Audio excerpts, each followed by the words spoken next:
Good afternoon. I just came from getting it in. People always ask me, say, Chap, I'm struggling. How did you make it so far and to be so successful being an African American officer? And I want to always answer them truthfully. I don't believe in speaking truth to power. That's your paradigm. That's your theology. My paradigm and my personal theology is I speak truth to empower. So let's get into some truth tonight. When I was a young African American captain, a Caucasian American came to me and said, "Hey, Chap, I want you to read this. Let's discuss it." He was my XO. We discussed it. And dug in. Now I send it out to all of my African American officers and some enlisted, because there's a problem at the E7 level as well. But let me show you a couple of more articles and then we'll get into it. 2010, they're still writing about why black officers fail. 2023, they're still writing about why black officers fail. Let's get into it. I was given some specific strategies in the paper from Remo Butler. He wrote it in War College in 1999. Specific strategies. You see at the top right hand corner on your right, top left hand corner, he said, write professionally. Improve your writing. That's important because you're a professional officer and you have to be the best. He said, deploy. If all of your peers are deploying, deploy. And as you can see in the middle, I have deployed a lot of times.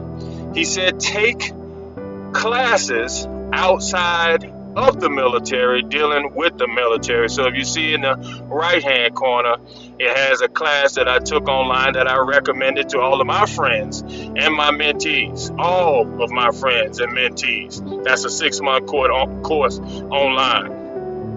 He just said to me very candidly, get education outside a civilian education. Get education, civilian education, because you're competing every day. It's not about friendship. He said, if there is a quota, if there is an African American officer that has to be the best, he says, why not you? The bottom left hand corner, he said, do community service, be in the community, be seen, get your education. The bottom right hand corner, he said, chaplain, be good at PT. The Army is based on PT. He said, fifthly and sixthly, we talked a lot, but he said, keep your family together. He said, I'm not trying to make any indictments on you or anything that you will do or might do. He said, but we have a problem in the Army with sexual misconduct, drinking, and all of that stuff. Well, I understood what he was saying. Psychologically, being a professor, I understood on a different level, because when people don't have self-esteem, when people don't have confidence, when people are struggling with their self-worth, they try to find something to ease their pain. And sometimes they make career-ending mistakes by just trying to find some comfort. What am I saying here to you tonight? I don't speak truth to power. The Army is going to do what the Army is going to do, and I'm a dedicated soldier in that Army. But as an African American, he told me very specifically, you have to be the best. You have to work hard. You have to be the best, because there may be zero tolerance for you. He said, when your name goes before any committee, you have to stand out without a shadow of a doubt. Oh, listen to me carefully now. He said, you have to take the hard jobs. You have to take the tough assignments. If the soldiers are in the mud, you have to be in the mud. He said, never turn down a tough assignment. Never whine about an assignment because of your family. He said, Chaplain, it's not about being fair. If you want fair, go to the fair. He said, you may have to make sacrifices that you're not willing to make, and that's fine. But if you make those sacrifices, I can guarantee you will at least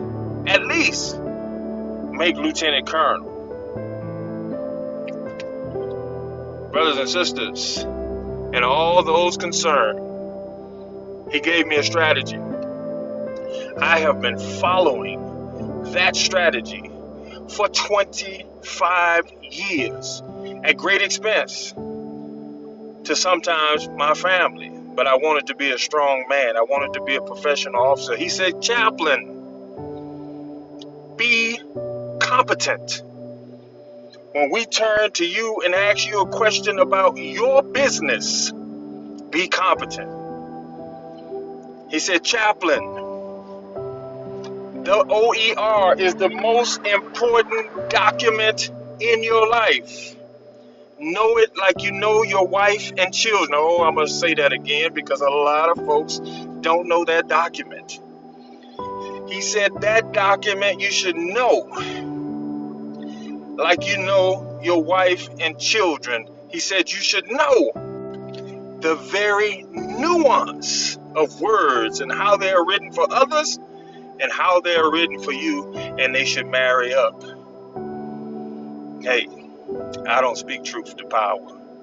I don't waste my time. I speak truth to empower. And what is my message for you tonight?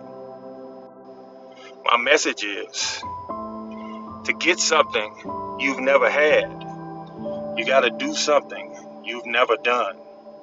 You see, even a turtle has to stick his neck out to make progress. We ain't into making excuses. We into making progress. Take the hard assignments.